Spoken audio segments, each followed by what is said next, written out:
आखिरकार ऐसा नए ट्रेडर के साथ ही क्यों होता है कि जब उन्हें लॉस हो रहा होता है तो वो ट्रेड को होल्ड करके रखते हैं, लेकिन दूसरी तरफ जब उन्हें प्रॉफिट होल्ड करने की बारी आती है तो बस 200-400 प्रॉफिट देख के निकल जाते हैं।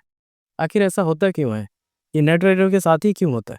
तो आइए जानते हैं इसके पीछे का 5 कारण। पहला है बिना सोचे समझे कहीं पर भी एंट्री ले लेना। दूसरा कारण है डर कि जो प्रॉफिट दिख रहा है कहीं वो भी ना चला जाए। तीसरा कारण है बिना सिस्टम के एंट्री लेना। ट्रेड लेने से पहले उसे ये पता नहीं होता है कि वो एंट्री कहाँ ले रहा है, स्टॉप लॉस कहाँ लगाएगा और मेरा टारगेट कितना होगा। चौथा हो गया अलग अलग टाइम फ्रेम पे बार बार कैंडल को देखते रहना और उसमें एनालिसिस करते रहना। और पांचवा सबसे इम्पोर्टेंट है कॉन्फिडेंस, खुद पर विश्वास न होना। तो यही जानते हैं इस चीज़ को हम ठीक कैसे कर सकते हैं, इसका सॉल्यूशन क्या है। तो सबसे पहले बात करें हम डर की। तो आप अपने डर पे कैसे काबू कर सकते हैं? अपने डर पे काबू करने का सबसे सरल उपाय है बहुत ही कम क्वांटिटी में ट्रेड करना और बहुत ही छोटा स्टॉप लॉस, मतलब बहुत ही कम पैसे का रिस्क लेना।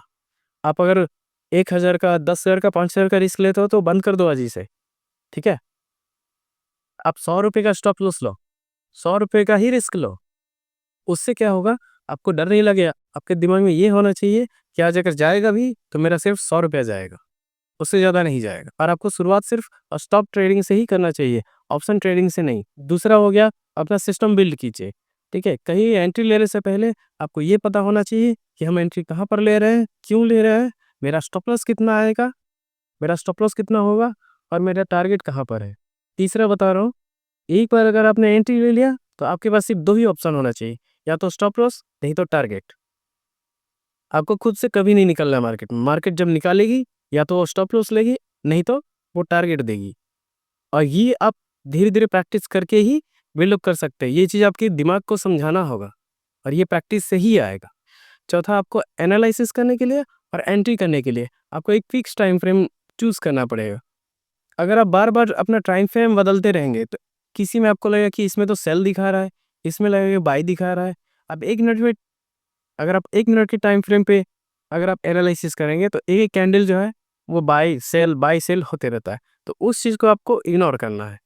आप एनालिसिस करने के लिए सिर्फ एक टाइम फ्रेम को यूज़ कीजिए और एंट्री करने के लिए एक टाइम फ्रेम को यूज़ कीजिए। मेरे हिसाब से डे टाइम फ्रेम एनालिसिस के लिए सबसे बढ़िया है और 5 मिनट का टाइम फ्रेम एंट्री के लिए सबसे बढ़िया है। अगर ये सारी चीज़ें आप 2-3 महीने तक प्रैक्टिस करेंगे तो ये चीज़ आपके दिमाग में फिक्स हो जाएगी। उसके बाद जब आप ट्रेड करेंगे तो एक सिस्टम के हिसाब से ट्रेड करेंगे और उसमें क्या होगा, ये जो आपको डर है लॉस करने का कि कहीं ये भी ना चला जाए, वो सारी चीज़ें धीरे-धीरे खत्म हो जाएगी और ये चीज़ आपका हैबिट बन जाएगा और ये आपको एक सक्सेसफुल ट्रेडर बनने के लिए बहुत ज़रूरी है।